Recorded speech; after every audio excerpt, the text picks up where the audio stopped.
Hello, everybody, and welcome to episode 22 of Life Lessons and Combat Sports. I'm your host, Eric Hamidi. Thank you for joining me. First and foremost, you can see a little bit more of my recording space. Finally got some pieces put together. There may be some slight adjustments here or there, but this wall here that you're seeing is basically the general layout of my backdrop that I want to have. And this is something that came together a little bit more quickly than I thought it would, but I'm pleased with that because now, as I said in my video from a couple weeks ago, y'all get to see the full picture. And I gotta say that I'm really looking forward to doing this episode because I feel as though doing this podcast kind of forces me to step out of my comfort zone a little bit, or kind of gets me to do things that maybe I wouldn't ordinarily do in my everyday life. And to combine that with something that I really love, which is combat sports, it just makes me really excited. And also the simple fact that I can incorporate some type of importance to the thing that I love and have it be useful to anyone who may be watching this. I mean, all of that is just really exciting. And this is really a passion that I've grown to discover. Well, first of all, it's a passion and it's a project that I've grown to discover that I really enjoy. But also what it does is that it's become something that I really enjoy. I mean, there are challenges that I have with doing this podcast, but there's a certain kind of satisfaction or benefit that I get from doing it, and that's why I continue to push forward with it. And some of this stuff is related to the life lesson that I'm going to share within this episode. But I feel as though I challenge myself whenever I do these podcasts. And that's something that I really enjoy. And just the life lesson that I talk about in this episode, I suppose I kind of incorporated. I'll go into more detail once I actually get there. And I don't want to give too much of a preamble right now just because I am a little short on time. So I just kind of want to get right into the heart of the matter of the episode. But one thing that I didn't get a chance to say in the beginning, or just not the beginning, but something I didn't get to say in my video that I posted on social media a couple weeks ago, is the fact that I've really been in a mood to consume a lot of ECW content. I don't know what it is, but I find myself really in the mood to watch a lot of their matches, read up on articles about them, look at the company history, watch YouTube videos on them, all that other stuff. I'm not exactly sure why that is or what kind of got me into that mindset, but it's just something that I've just really been doing a lot of lately. So with that, that's part of the reason why I'm doing the episode that I'm doing today. But also, I wanted to sort of continue the trend that I had been in with my last social media post, as well as the mood that I've been in. And furthermore, another reason why I'm deciding to do this episode is because I feel as though it's a simple enough subject matter for me to basically talk about, share with y'all, get the ball rolling as far as the first episode of the year. And it's something that I didn't really have to do a whole lot of research on. It felt like a simple enough concept for me to share with y'all. And then finally, the last reason is that I wanted to start off the year right. And technically, when this is being released, it's January. So it's a new year. Y'all may have some New Year's resolutions, or maybe you don't have them yet. So the way I see it, what I'm about to share with y'all, you can either incorporate it into your New Year's resolution, or if you don't have one yet, you can use this as your New Year's resolution. But regardless of what time of year you're watching this, whether it's July, December, April, whatever, I feel like this can be useful at any time of the year. So enough of a preamble, let's just get right into it. So as I've already mentioned, I've been in an ECW mood lately. ECW, They started out in 1992, and that began out of the ashes of what was the Tri-State Wrestling Alliance. Basically, the company was founded by this individual named Tod Gordon, who had invested money in Tri-State Wrestling, but then also, what I mean is that he had been investing money in Tri-State when it was still running, and then once that folded, he founded what started out as Eastern Championship Wrestling. And they have their humble beginnings, like anything that starts out, like any new entity or new venture that starts out. They have their humble beginnings. They are slowly building up their name, and things really took a turn in 1993 when they brought on this individual who would become a staple of the entire organization for the rest of that company's run. And if you're a wrestling fan, you probably know who I'm talking about, but for anyone who isn't aware, that individual's name was Paul Heyman. So the way he started out with ECW was that he was brought in to help out on the creative side. So he was helping out with storylines or wrestler interviews, constructing matches and all that other stuff. But then eventually, as time went on, he went on to have more and more of an influence and would go on to be part of the management and run the day-to-day operations of ECW. And I would say that, doing a little bit more research on this, it seems as though they always had their, they always had that presentation, or they always had that style that they would become famous for, even in their early days. But to me, it wasn't until towards the end of 1993, going into 1994, that's when they really started basing their entire product and going gung-ho on what their organization would become known for. And something that you should know about the wrestling industry, it was a pretty bad time from the early to mid-90s, just because they were coming off the wrestling boom of the 1980s, and they were still kind of piggybacking off of the popularity of Hulk Hogan, but there was also which had become a little passé by that point. But then also what happened was that there was the steroid scandal that happened within the wrestling industry, just having federal government looking into WWF, now WWE, and seeing what their role was in distributing steroids. And then the other major wrestling organization, World Championship Wrestling, WCW, they just weren't really putting out a good product overall. They were just, overall in wrestling during that time, it was very zany and very cartoon-like, and they just weren't putting out good stories or anything like that. From what I read in this book called The Unauthorized History of ECW, is the fact that WCW, they copied a lot of what WWF was doing. And the role that ECW played, especially once Paul Heyman joined the fold, was they shook up the entire wrestling industry. So kind of like what I've been alluding to is the fact that that's what the mainstream organizations were doing. They had a very kid-oriented program.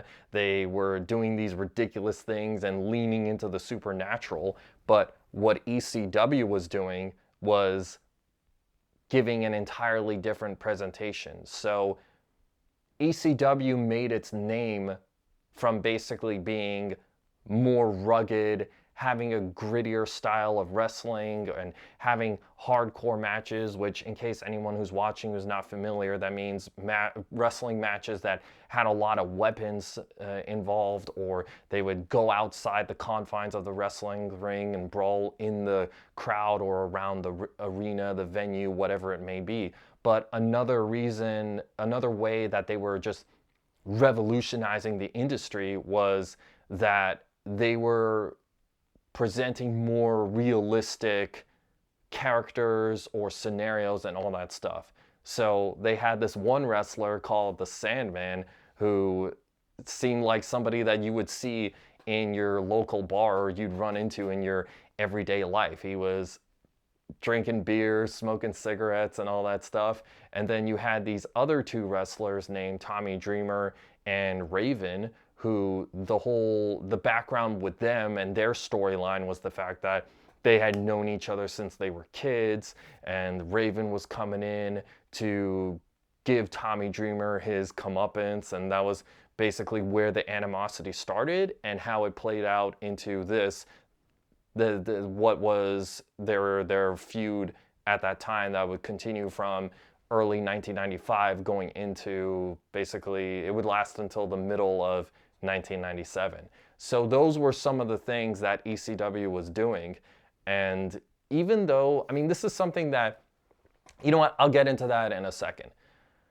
These were the kinds of things that ECW was doing once Paul Heyman entered the fold, but they also did things differently as far as there weren't really a whole lot of three-way matches, or there was this one wrestler who went from being the Tasmaniac to Taz, who was a quasi-MMA fighter-esque character. So just doing things like that is how they were starting to kind of get their name out there. And then, in my opinion, things really took the next step up once August of 1994 rolled around, where they separated from what was, it was called, well, actually, they're still around. I don't know why I'm saying was, but basically what happened was that they were an affiliate of the National Wrestling Alliance. So that was basically this wrestling group that had a whole bunch of other promotions under its belt, and they would perform in certain regions of the United States. So ECW, their home base was in Philadelphia,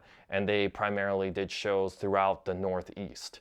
So what happened was that in August of 1994, ECW splits from the NWA. From there, that's when they started making their mark and planting the flag, or just really taking the stand to stand on their own 2 feet or what have you, and not be something that's affiliated with, as Paul Heyman thought at the time, was a little bit of a antiquated organization or something that was a little passé and all that stuff. So instead of just having that distinction of being a small regional organization,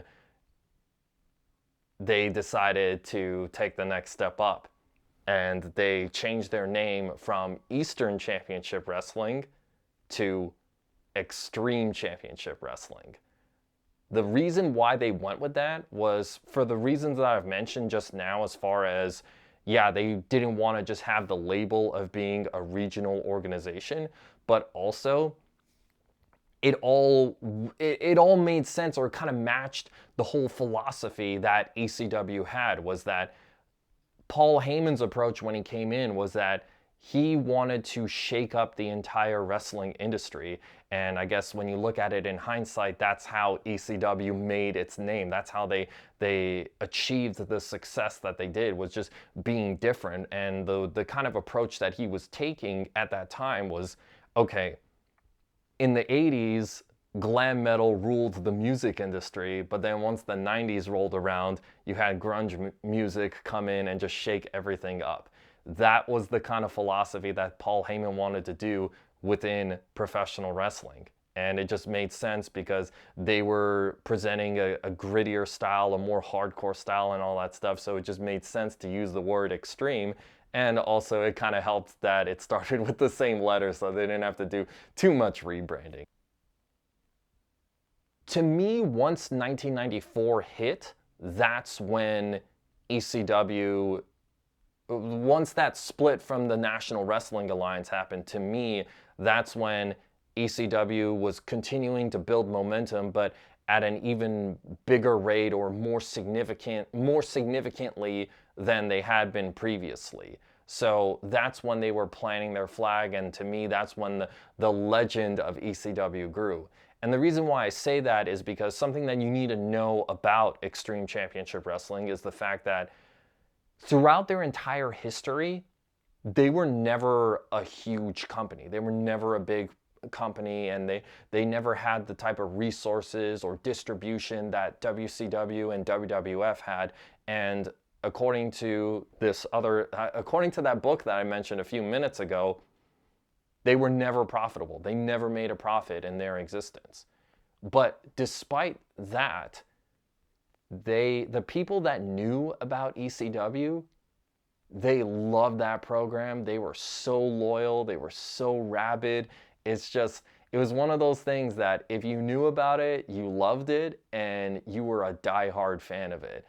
And to me, that is based on the kinds of things that ECW was doing at the time, where, yeah, they had that more violent or more rugged presentation of their program. But the thing that I feel like really made ECW appealing to audiences was the fact that what they became known for, yeah, it was the hardcore style of wrestling and just having weapons and blood and all this other stuff. But another thing that they became well known for, and I feel like is a little bit of an underrated thing about them, is the fact that the reason why the program was so appealing was because it was almost like they had something for everybody on that show. Because when we look at how ECW was different from the major wrestling organizations, for example, they would bring in they would bring in individuals who were kind of on the smaller side. They weren't 6'6" and 280 pounds or whatever, but they could put on technical masterpieces.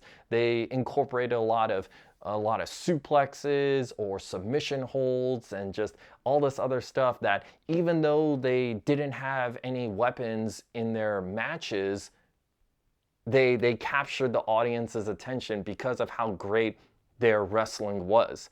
Another way that ECW kind of ventured from what everyone else was doing was the fact that they incorporated weapons, but it was almost like it was used as a tool to add some more components or do things differently within matches. Like, for instance, you had a guy named Sabu who he would put a chair in the middle of the ring, and he would basically go from one side, jump on the chair to jump onto the top rope, and then do a backflip onto the opponent. So it's kind of like, because that was the rule set of ECW with their matches, they could do stuff like that and draw people in. But also another way that ECW was different was the fact that they would bring in these guys from Mexico who incorporated a lot of acrobatic flips and high-risk maneuvers, or they would jump from the top rope and all that stuff. That was something that wasn't seen on a major wrestling platform at that time.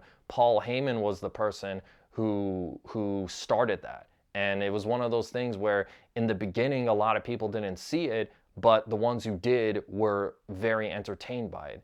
My point for bringing up all this stuff is the fact that ECW, the reason why people loved the show so much was the fact that they basically had something for everyone on there. If you wanted your weapons-filled matches, you had that. If you wanted your brawls, you had that. If you wanted your mat classics with the highly skilled technical wrestlers like an Eddie Guerrero or Dean Malenko, you had that. If you wanted your high-flying matches, you had that. So they had something that drew everyone in, and I think that's something that even to the very end of ECW's existence, that's what kind of kept people, that's what people loved about the program. That's what drew in viewers, or that's why they were still able to make such good content. And the name and all that stuff, I mean, even though ECW never became a huge company, that their name started getting out there a little bit more, and people started hearing about it. And once you have the major players in WWF and WCW coming in or taking notice, then they're gonna try to go after your guys. In a lot of regards, they were successful because, for instance, WCW or WWF would become aware of talents like Steve Austin or Mick Foley or Eddie Guerrero or what have you. They would notice these guys or become aware of them through their work in ECW, and then they'd want to bring them into their own shows, and those two companies could offer more money than Paul Heyman could ever pay them, so off they went. And that's something that ECW had to deal with throughout the entirety of their existence.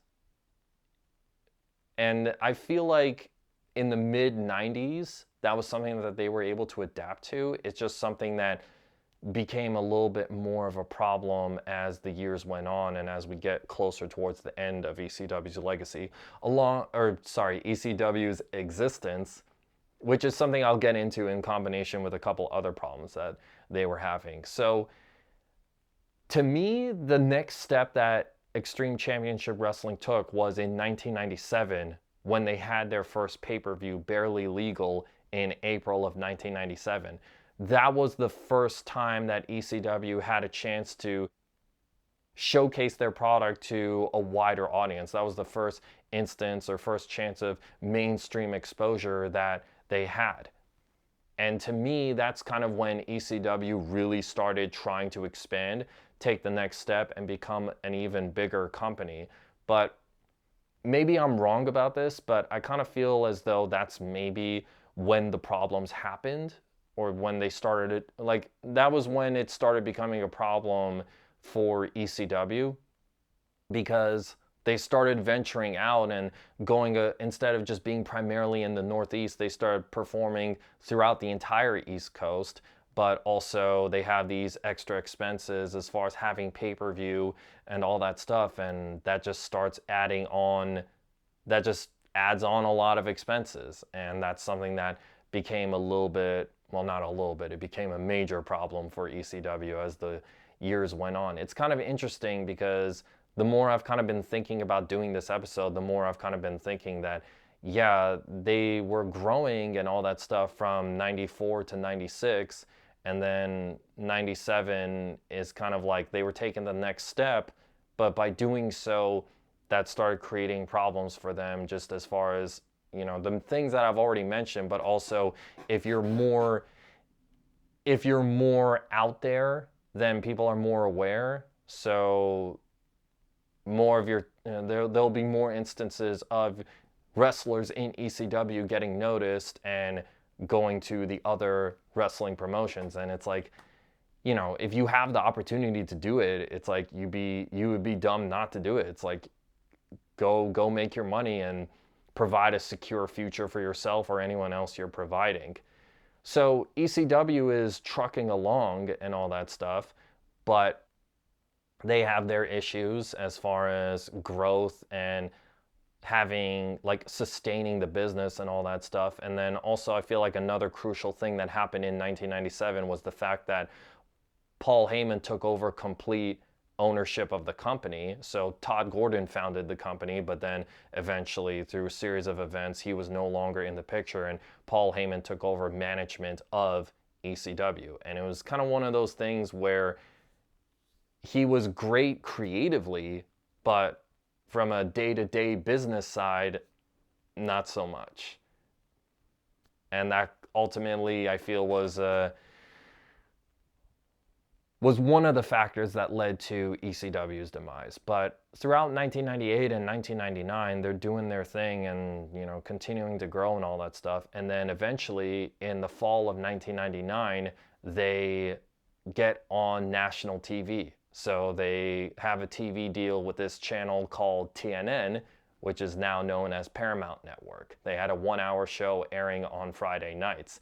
And a lot of people will view that as, this is an even bigger step, the next step, and an even better step as far as getting on a national platform than pay-per-view was, because you're removing the paywall. It's like if you had a cable subscription and you had that channel, you had it. It's just, unfortunately, that national TV deal was not the holy grail that I think a lot of people were hoping for, because I feel like in addition to having those extra costs from now doing a national television show and all that stuff, I feel like the network and ECW butted heads as far as what I've been alluding to is that ECW had an edgier product and a more violent program, and that may make mainstream advertisers or sponsors, networks, or whatever it may be, it makes them apprehensive to really support that just because of the risque nature of their content. And as an adult, I can as an adult, I can understand why that would be a hurdle. And I understand that in more of a way than I could have as a child. All these things are happening, which is adding on to the problems that ECW is having. And eventually what happens is that TNN, they secure a deal with WWF to broadcast Monday Night Raw. And it starts in the fall of 2000. ECW continues for a couple weeks after Raw debuted. But then by early October of 2000, they were off the network. So they lost their TV deal, and eventually all the problems and the mounting debt and all that stuff just became too much, to the point that in January of 2001, ECW had their last show. So their final pay-per-view was January 7th, 2001.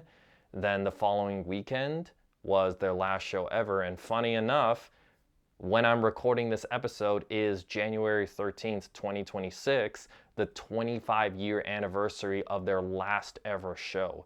And that was a house show, which for people who aren't aware, a house show means that it's an untelevised live event for a wrestling promotion. They had that in Pine Bluff, Arkansas. And that was basically the end of the road for ECW. I mean, there was a little bit of a lull period between January and March where there was no official declaration for what was going on with ECW, but what happened was that they just weren't hosting events, and some wrestlers were leaving and all that stuff. And then on March 5th, 2001, Paul Heyman started doing commentary work for WWE on Monday Night Raw. A month later, HHG Corp., which was the parent company for ECW, officially filed for bankruptcy. And that was pretty much the end of the story as far as ECW as a wrestling promotion, as its own standalone wrestling promotion. And the reason why I'm saying that is because in the few years after that, there had been a bunch of reunion shows, and WWE even revived it as another program for their show that's a whole story in and of itself that we're not going to get into right now.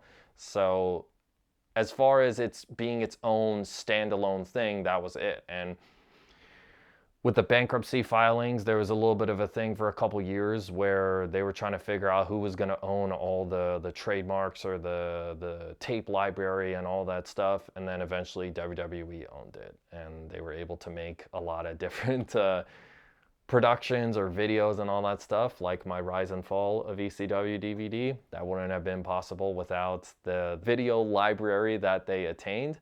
But as you'll see, that doesn't stop people entirely, based on another item I'm going to share with y'all in a moment.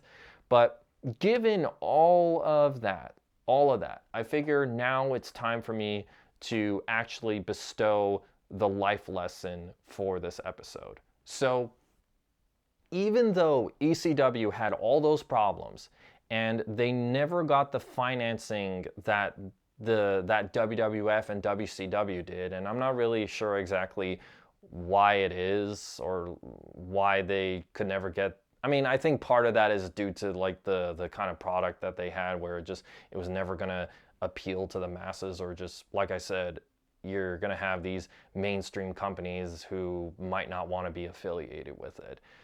But despite all that, and despite 25 years that ECW went bankrupt, it's like they are still looked upon fondly, they're still talked about, and the effects of the things that ECW did are still felt today through the wrestlers, through the fans, and the overall matches. It's something that has been and will continue quite possibly forever.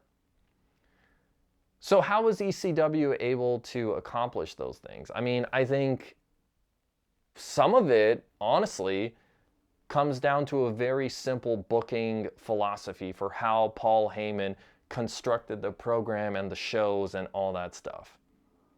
It basically came down to this: accentuate the positives and hide the negatives. That was Paul Heyman's booking philosophy, was that we're going to take all the things that we have, or take the positive attributes that our product and our wrestlers have, and put that into a program that's going to draw people in.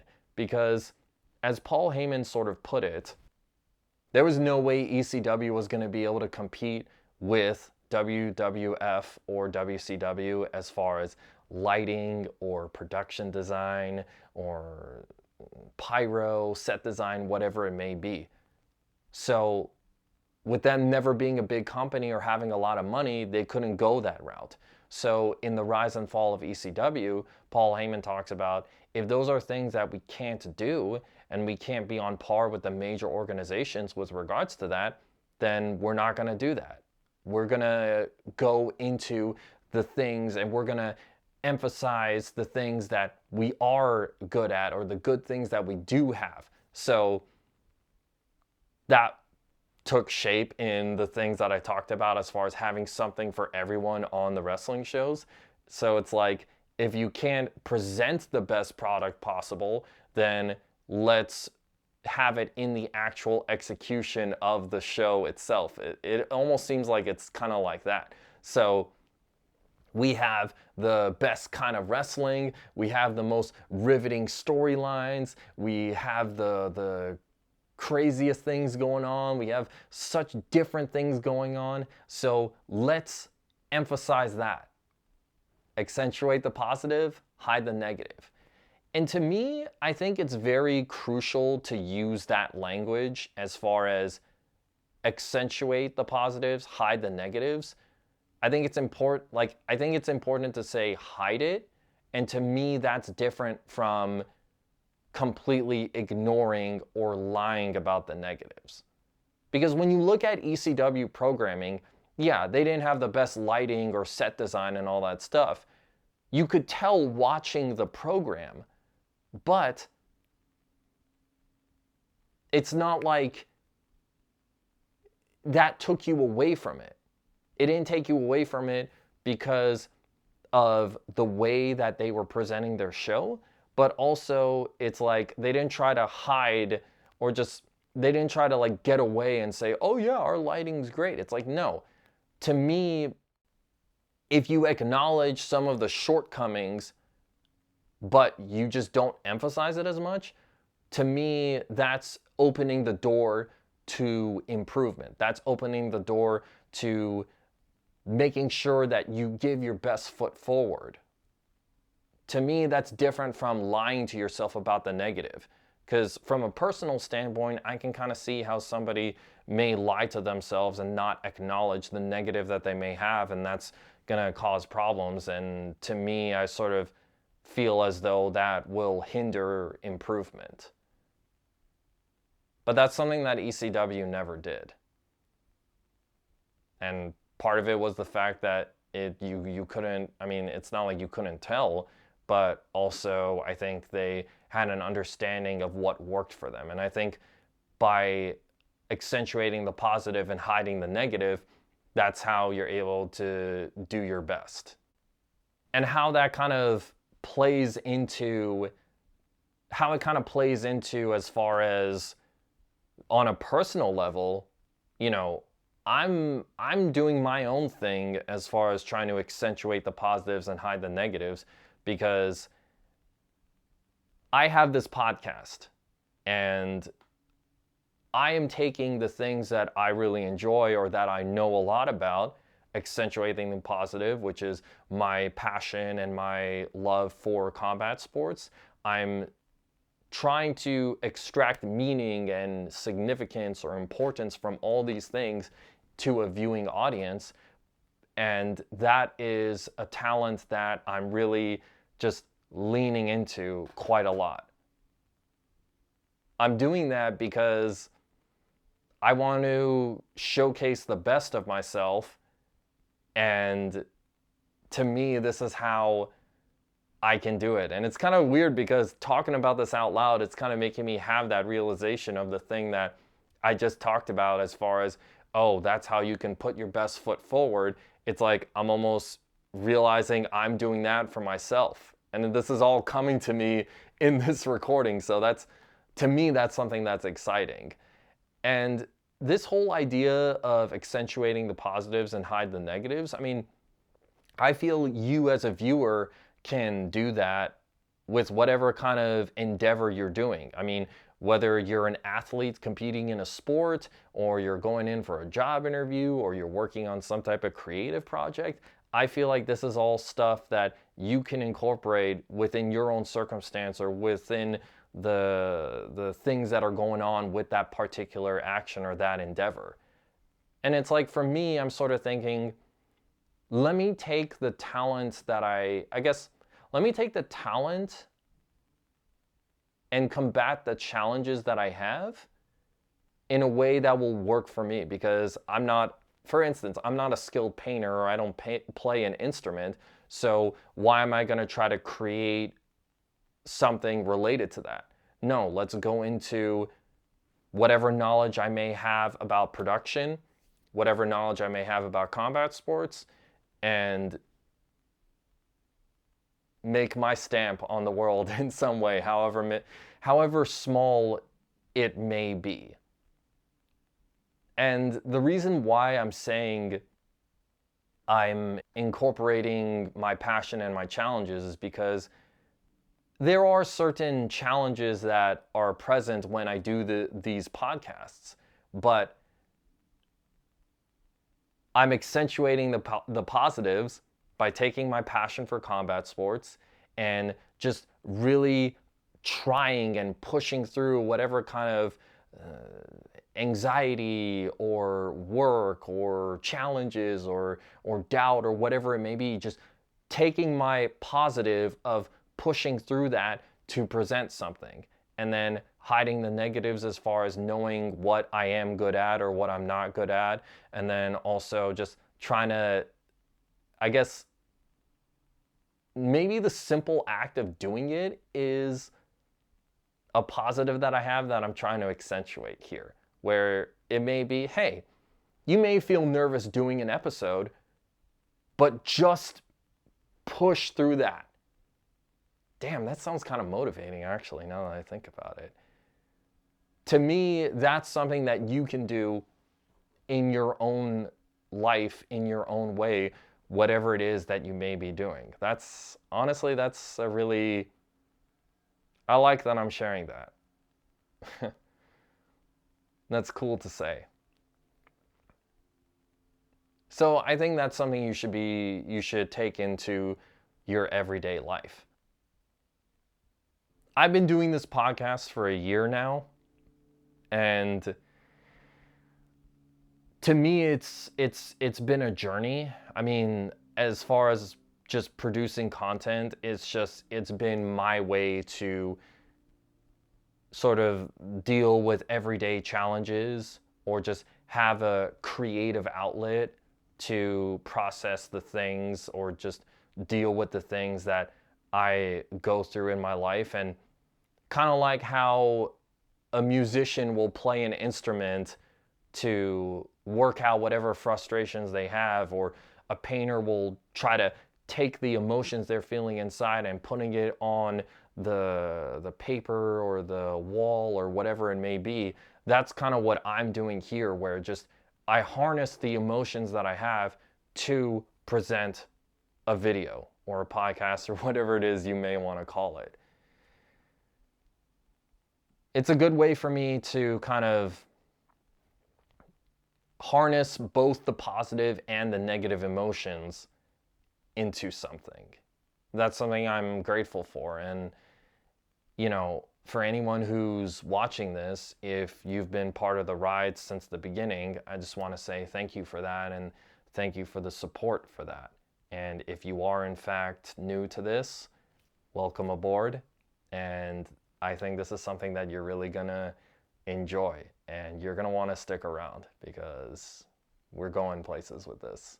And now that I have a full year under my belt doing this podcast, I'm even more excited to see where it goes. And it's just exciting to me because now in January 2026, having done 20 some odd episodes, I'm in a much better place and able to go even further than I was this time last year, where I was just starting from scratch and just trying to do something and take some type of step and just get something rolling, where I didn't even have a logo ready or an intro or all that other stuff. I just wanted to get something rolling as far as a creative outlet, and it was all just a leap of faith for me. This is something that I've been grateful for, that I've been able to do, and that has been a part of my life. It's I don't know. I don't really know what else to say about that. It's just doing this podcast means a lot more than I can put into words. The last thing that I'll share with y'all is that I did a little bit of a shout out for the rise and fall of ECW, but I thought that some recognition should also go to another documentary that was done on Extreme Championship Wrestling called Forever Hardcore. I have the DVD of it right here. So this is another documentary that was done on ECW, but this was not affiliated with WWE, and it wasn't a WWE production. So you could say it was an indie film on the history of ECW. But the good thing about that documentary is the fact that they got wrestlers who weren't contracted with WWE, who were a big player or who were a big part of the story of ECW, to share their own side, give their own take on it. If a certain incident involved said individuals, you heard directly from the person involved. And also, the appeal of it is that since it wasn't affiliated with WWE, it wasn't like they had to say things in a certain way to make WWE look good and all that stuff. This was an unbiased recollection of the story of ECW, and then what happened and how various individuals treated or helped or hindered ECW, if we're being perfectly honest there. But I just think it's a really good documentary. I really like it.